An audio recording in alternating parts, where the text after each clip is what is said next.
দেখুন, যোগ্যদের চাকরি থাক নিশ্চিত, কিন্তু যোগ্যদের কি বাঁচতে পারবে এই এসএলএসটির মতো প্রাইমারিতে?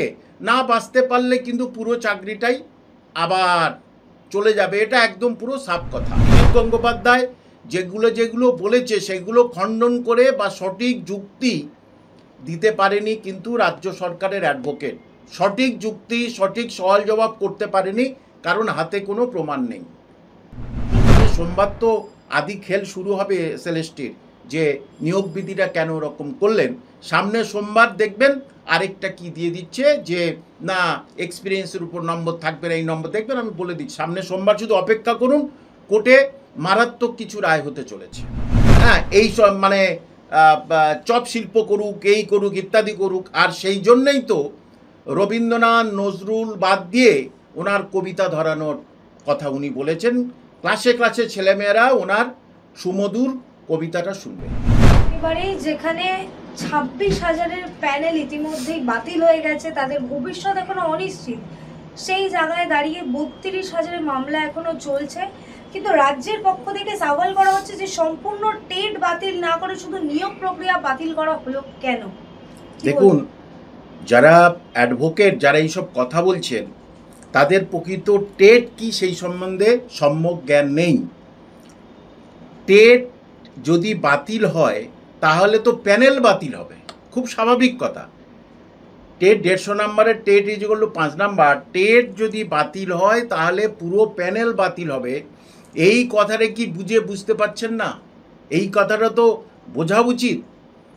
এবং যে দেখা যাচ্ছে শুধু এটাই ঘটনা নয়, দেখা যাচ্ছে যে কিছু কিছু জেলায় যে কাট অফ মার্কস নেমেছে তার থেকে কমে অনেকে চাকরি পেয়ে গেছে। কিসের বিনিময়ে সেটা বলতে পারবো না। এবং বিচারপতি পরিষ্কার বলে দিয়েছে, কে সুবিধা পেয়েছে আর কে সুবিধা পায়নি আমি দেখব না। আমি যদি দেখি যে দুর্নীতি হয়েছে তাহলে কিন্তু আমি একটা ব্যবস্থা নিতে বাধ্য হব। এবং রাজ্য সরকার একদম মুখে কুলুপ বেঁধে আছে। যে বেশি সওয়াল করেছিল বৃহস্পতিবার 2 ঘন্টা, সেটা চাকরিহারা যাদের চাকরি আপাতত 32-এ যারা স্কুলে গেছে তাদের হয়ে অনিন্দ্য মিত্র তিনি করেছিলেন। সুতরাং তিনি যে কথাগুলো বলেছেন, সেখানে সওয়াল করেছেন, তার প্রত্যেকটা ক্ষেত্রে কিন্তু বিচারপতি কড়া প্রশ্ন করেছে এবং তিনি তখন জবাব দিতে পারেনি। সুতরাং রাজ্য সরকার এই 32,000 মামলায় একেবারে কোণঠাসা হয়ে গেছে, একেবারে কোণঠাসা। যে 26,000 গেছে, তবু সেখানে অনেক কিছু ওএমআর শিটফিট কিছু ছিল। এখানে 2014 টেটের, প্রাইমারি টেটের ওএমআর শিট তাদের কাছে নেই, একেবারে ওএমআর শিট তাদের কাছে নেই। সুতরাং, এবং আমি আবার বলছি হলফ করে, যে এখানে কোনো রকমের অ্যাপটিটিউড টেস্ট নেওয়া হয়নি, অর্থাৎ তারা কোনো বোর্ড ওয়ার্ক করেনি। যতজন আমার কাছে এসেছিল তাদের গাইড দিয়েছি, তারা সেখানে গেছে, বলেছে কোনো বোর্ড ওয়ার্ক ছিল না। পরবর্তীতে এসে বলেছে, আমি কত বলবো, সপাঁচেক কোনো বোর্ড ওয়ার্ক করানো হয়নি। তার কোনো সদুত্তর কিন্তু দিতে পারছে না যে বোর্ড ওয়ার্ক হয়েছে বা বোর্ড ওয়ার্ক হয়নি। সুতরাং দেখুন, যোগ্যদের চাকরি থাক নিশ্চিত, কিন্তু যোগ্যদের কি বাঁচতে পারবে এই এসএলএসটির মতো প্রাইমারিতে? না বাঁচতে পারলে কিন্তু পুরো চাকরিটাই আবার চলে যাবে। এটা একদম পুরো সাফ কথা। কিন্তু একেবারেই 2023 সালে বিচারপতি গঙ্গোপাধ্যায় রায়ের ফলে প্রাথমিকের যে 32,000 প্যানেল বাতিল হয়ে গিয়েছিল, সেইখানে প্রাক্তন বিচারপতি অভিজিৎ গাঙ্গুলি তিনি স্পষ্টত বলেছিলেন যে ন্যায় বিচার আইনের ঊর্ধ্বে। সেই জায়গায় রাজ্যের পক্ষ থেকে বলা হচ্ছে যে আইন না মেনে কি করে রায় দেওয়া সম্ভব। হ্যাঁ, সেটা ঠিক। যে তিনি দেখুন, ওটা তো তিনি মুখে বিচারপতি অনেক কিছু বলেন, কিন্তু যখন তার রায়ে সেগুলো যখন বলে, সেইটাই হচ্ছে কি অ্যাপ্লিকেবল হবে। তিনি তো রায়ে বলেননি, তিনি এমনি কথা বলতে বলতে ওই কথাটা তিনি বলেছেন। সুতরাং যদি অর্ডারে যদি এটা থাকতো তাহলে আলাদা জিনিস ছিল। সুতরাং অর্ডারে নেই যখন, এটা নিয়ে অপ্রাসঙ্গিক কথা বলা কিছু নেই। কিন্তু অভিজিৎ গঙ্গোপাধ্যায় যেগুলো যেগুলো বলেছে সেগুলো খণ্ডন করে বা সঠিক যুক্তি দিতে পারেনি কিন্তু রাজ্য সরকারের অ্যাডভোকেট। সঠিক যুক্তি, সঠিক সওয়াল জবাব করতে পারেনি, কারণ হাতে কোনো প্রমাণ নেই। কিন্তু স্যার আমরা যেমন জানি এসএসসির ক্ষেত্রে কিছুটা হলেও টেন্টেড চিহ্নিত করা গেছে, প্রাইমারির ক্ষেত্রে কি সেটা সম্ভব? না, নেই তো, ওএমআর শিট তো নেই। ওএমআর শিট পরিষ্কার করে সেটা দেখা যাচ্ছে উড়িষ্যায় ঠোঁয়া আকারে দোকানে দোকানে ঘুরছে। সুতরাং ওএমআর শিট না দেখালে, এবং আরেকটা দেখুন, যারা পাশ করেছে তাদের অধিকাংশ একদম ইন্টারভিউয়ের ফুল মার্কস পেয়ে গেছে। কি করে হয় ইন্টারভিউয়ে ফুল মার্কস? এবং সে 5 অ্যাপটিটিউড টেস্টে কত পেয়েছে, ইন্টারভিউয়ে কত পেয়েছে, এই দুটোর ভাগাভাগি নেই কেন? এটাও বিচারপতির প্রশ্ন করেছে, এই দুটোর ভাগাভাগি নেই কেন? সুতরাং অনেকে 10-এর 10 কী করে পেতে পারে, আর অনেকে 2, 3, 4, 5 পেয়েছে। যাদের একাডেমিক বেশি তারা 2, 3, 4 পেয়েছে, আর যাদের একাডেমিক কম তারা একেবারে 10-এর 10, 9 পেয়েছে। এটা তো বিচারপতির কাছে একটা সন্দেহ প্রবণতা হবেই, সন্দেহ জাগবেই, খুব স্বাভাবিক। কিন্তু রাজ্যের পক্ষ থেকে সওয়াল করা হচ্ছে যে মামলাকারীদের দেওয়া যে তথ্য, সেই তথ্যই কেন বিচারপতি লিখে দিয়েছেন, অর্থাৎ প্রাক্তন বিচারপতি অভিজিৎ গাঙ্গুলি তিনি যাচাই করে দেখেননি কেন? ঠিক, তাহলে তখন এই যে যিনি সওয়াল করছেন চাকরিহারাদের, তখন তিনি কোথায় ছিলেন? প্রশ্ন এটা বিচারপতি এই প্রশ্নটাও করেছেন, তখন আপনি কোথায় ছিলেন? এবং একটা কথা, যে ছেলেরা তারা মৌখিক বলল, সেইটা শুনে বিচারপতি তার 36,000 থেকে 32,000 করলো। তাহলে আপনারা তখন কি করছিলেন? আপনারা তখন যদি চেপে ধরতেন তাহলে তো মামলাটা এত দূর আর আগাতো না এবং ক্যান্সেল হতো না। তাহলে তখন আপনারা কোথায় ছিলেন? এটা বিচারপতির প্রশ্ন, আমারও প্রশ্ন। সুতরাং দেখুন, 32,000 নিয়ে একদম জলের মতো পরিষ্কার হয়ে গেছে যে এটার কোনো সদুত্তর রাজ্য সরকার দিতে পারবে না। তাহলে চাকরিটা থাকবে কি করে? কিন্তু স্যার একেবারে এই যে প্রাইমারির শুনানি এখনো পর্যন্ত চলছে, দুর্নীতি যে বৃহত্তর দুর্নীতি হয়েছে তা সিবিআই এর চার্জশিটে স্পষ্টত লেখা, কিন্তু সেই জায়গায় দাঁড়িয়ে রাজ্যের পক্ষ থেকে বারংবার অভিজিৎ গাঙ্গুলিকে ডিফেন্ড, মানে অভিজিৎ গাঙ্গুলির এগেইনস্টে কেন কথা বলা হচ্ছে? দুর্নীতি হয়েছে সেটা নিয়ে তো কোনো সওয়াল জবাব হচ্ছে না। দেখুন, কেউ কি বলেছে স্কুল সার্ভিস, প্রাইমারি সার্ভিস একবার কি বলেছে যে দুর্নীতি হয়নি? তারা কিন্তু বলেনি।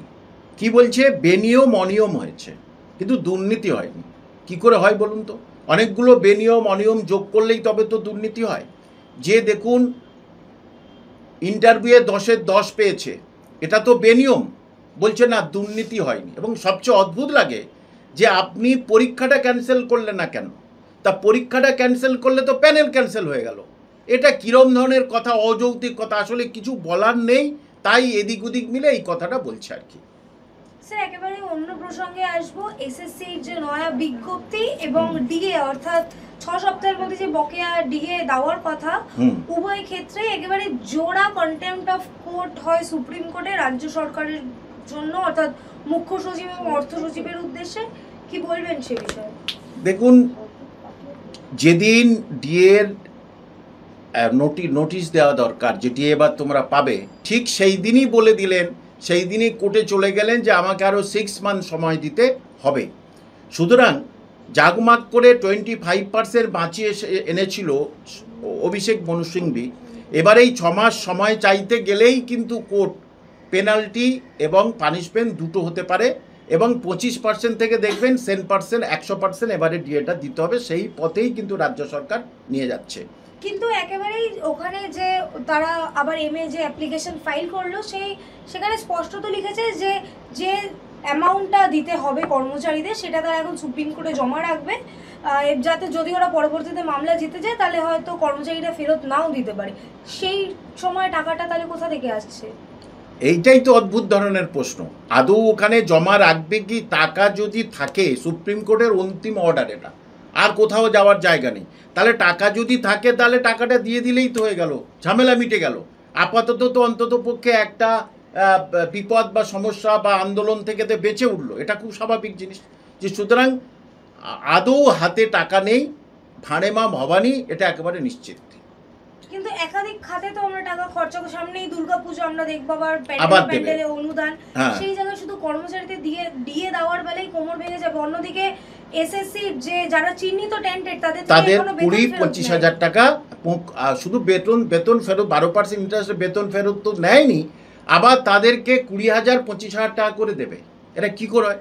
তাহলে মানুষ তো পরিষ্কার করে বুঝতে পারছে মাননীয় মুখ্যমন্ত্রী কি বলতে চাচ্ছেন, কি বোঝাতে চাচ্ছেন, কি মেসেজ দিতে চাচ্ছেন রাজ্যের শিক্ষিত ছেলেমেয়ের কাছে, রাজ্যের যারা চাকরি বাকরির জন্য প্রস্তুতি নিচ্ছে বা চাকরিজীবী তাদের কাছে কি কি তিনি বলতে চাচ্ছেন, মেসেজ দিতে চাচ্ছেন, সেটা রাজ্যের প্রত্যেকটা মানুষ এবারে হাড়ে হাড়ে টের পেয়েছে। যে সুপ্রিম কোর্টে গিয়ে দেখুন, অভিজিৎ বাবুর মামলা বললেন, ঠিক আছে তিনি ভুল রায় দিতে পারেন, ডিভিশন বেঞ্চ একই রায় দিল, সুপ্রিম কোর্ট একই রায় দিল, তার মানে এটা প্রুভ করে মাননীয় অভিজিৎ গাঙ্গুলি যে রায় দিয়েছিল সে রায়টা ঠিক ছিল। স্যার, অন্যদিকে এসএসসির যে বিজ্ঞপ্তি, সেই বিজ্ঞপ্তি নিয়ে আবারও প্রশ্নের মুখে রাজ্য সরকার এবং এসএসসি। একেবারে যে তাদের ওয়েবসাইট, সেখান থেকে বিজ্ঞপ্তিটা আর নেই। বিজ্ঞপ্তিটা নেই না, ওরা অনেকে যারা বলছেন যে টেকনিক্যালি তারা ভুল বলছেন। বিজ্ঞপ্তি আছে, যে শূন্যপদ দিয়েছিল general, SC, ST, OBC, OBC B সমস্ত বিষয়ের, সেইটা রাতারাতি তুলে নিয়েছে। এবং কেন তুলে নিয়েছে কোনো নোটিফিকেশন দেয়নি। আবার গতকাল একটা নোটিফিকেশান দিয়েছে, তাতে কি ওবিসি এ বি যারা ফর্ম ফিল আপ করে রেখেছেন তারা দুশ্চিন্তা করবেন না, সুপ্রিম কোর্টের অর্ডার অনুযায়ী আপনাদের রেকটিফিকেশনের সময় দেওয়া হবে। গতকাল হঠাৎ এটা আবার দিল।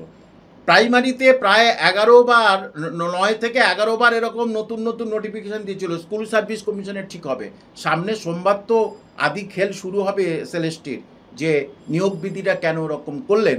সামনে সোমবার দেখবেন আরেকটা কি দিয়ে দিচ্ছে, যে না এক্সপিরিয়েন্সের উপর নম্বর থাকবে না, এই নম্বর দেখবেন। আমি বলে দিচ্ছি, সামনে সোমবার শুধু অপেক্ষা করুন, কোর্টে মারাত্মক কিছু রায় হতে চলেছে। কিন্তু স্যার, এই যে কর্মচারীদের ডিএ দিচ্ছেন না, অন্যদিকে এসএলএসটি, এসএসসি যে নিয়োগ প্রক্রিয়া, সেই নিয়োগ প্রক্রিয়া একাধিক জলঘোলা করছে। রাজ্যের যে শিক্ষা কাঠামো বা কর্মচারীদের যে কাজ করার যে প্রবণতা, সেটা তো হারিয়ে যাচ্ছে কোথাও না কোথাও। হারিয়ে যদি উনি চান যে রাজ্যের শিক্ষাটা থাকবেই না, উড়ে যাক, লেখাপড়া ছাড়া মানুষ সব কিছু করুক, চাঁদা তুলুক, তোলা তুলুক, হ্যাঁ এই সব মানে চপ শিল্প করুক, এই করুক, ইত্যাদি করুক। আর সেই জন্যেই তো রবীন্দ্রনাথ, নজরুল বাদ দিয়ে ওনার কবিতা ধরানোর কথা উনি বলেছেন। ক্লাসে ক্লাসে ছেলেমেয়েরা ওনার সুমধুর কবিতাটা শুনবে, যে যাতে শিক্ষা ব্যবস্থা, দেখুন এই যে কবিতা ছড়াবেন, এর ফলে এটা তো আর কোনো চাকরির পরীক্ষায় আসে না। ছেলেমেয়েরা পড়াশোনা করে তো অন্তিম রুজি রোজগারের জন্যে, উচ্চ কোয়ালিফিকেশান করার জন্য করে না। তাহলে সেটা কি এই যা ওনার যে কবিতা বা যেগুলো পড়াবেন, সেগুলো থেকে কি কোনো প্রশ্ন আসবে? নিশ্চয়ই আসবে না। তবুও জোর করে চাপিয়ে দিচ্ছে। আর চলে রাজ্যের শিক্ষা ব্যবস্থা একেবারে মহা শ্মশানে উঠে গেছে, কারণ শিক্ষক নিয়োগ নেই। এই শিক্ষক নিয়োগটা উনি করতেন না যদি না সুপ্রিম কোর্টের গাঁথুনিটা না খেতেন, তাহলে এটা কিন্তু করতেন না। স্যার, একেবারে শেষ প্রশ্ন, মাননীয়া যখন বিরোধী নেত্রী ছিলেন তখন তিনি স্পষ্টত বলেছিলেন যে যে সরকার ডিএ দিতে পারে না তার সরকারে থাকার যোগ্যতা নেই। অন্যদিকে যখন তিনি শাসক নেত্রী হলেন তখন তিনি বলছেন যে ডিএর জন্য ঘেউ ঘেউ মেউমুখ কেন করছেন কর্মচারীরা, এখন ব্যাপার হচ্ছে বেশ বোঝাই যাচ্ছে একেবারে চরম সত্য কথা, যে উনি আজ এক বলেন কাল এক বলেন, রং পাল্টাতে খুব ভালোবাসেন। আর কি রং পাল্টাতে বেশি ভালোবাসেন, মানে ভোট আসলে সংখ্যালঘু আওয়াজ, ভোট চলে গেলে সংখ্যালঘুদের আর তাদের রক্ষা করার মতো মানসিকতা ওনার মধ্যে নেই। সুতরাং যে আগে দেখুন 2017 সালে বলেছিলেন আমি 60,000 গ্রুপ ডি নেবো, 6,000 গ্রুপ ডি নিল। স্কুল সার্ভিস কমিশন নিয়ে কি বলেছিল, এই বিকাশ এদের জন্য রাজ্যের বিকাশ হচ্ছে না, আমার কাছে 2 লাখ 5 লাখ 10 লাখ আছে। শেষ পর্যন্ত কত নতুন নিয়োগ করলো? 20,000। সুতরাং আর বলার কিছু নেই, মানুষের চোখ খুলে গেছে, তারা এর জবাব দেবে নিশ্চিত সামনে ইলেকশনে।